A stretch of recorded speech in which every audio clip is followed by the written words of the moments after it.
Welcome back for another Pharm Friday.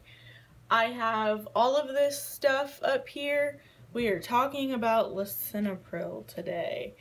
So the big thing about Lisinopril is that it's an ACE inhibitor, which means that it blocks the conversion of angiotensin 1 to angiotensin 2, which has to do with the kidneys. So I think you'll understand some of the things that I'm saying now that you know that the ACE inhibitor, Lisinopril, has to do with the kidneys. So it's an antihypertensive. This is not typically the first line of treatment. I can make a whole hypertension video, but this is not the first med that they try typically. So basically some of the big side effects is something called agranulocytosis, which is where you have no white blood cells. So you're going to be monitoring for fever, infection, chills, that kind of thing.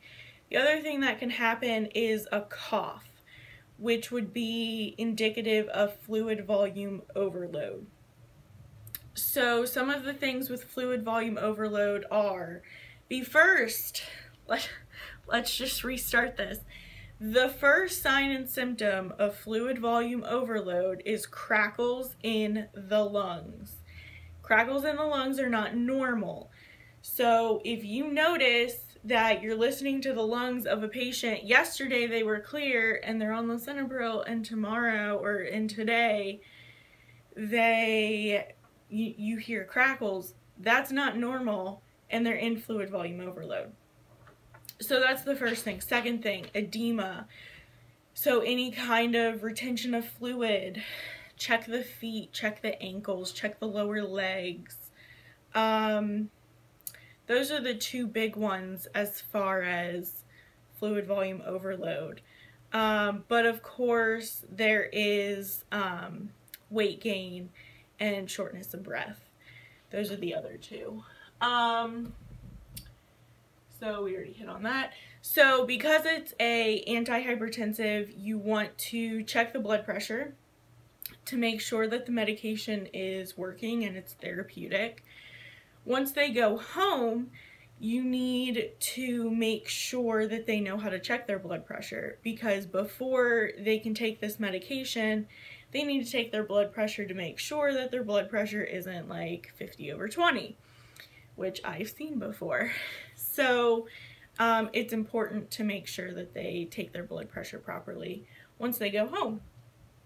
And then avoiding salt substitutes that are high in potassium and sodium is really important, because then they'll retain fluid typically, and then it can cause them to go into fluid volume overload.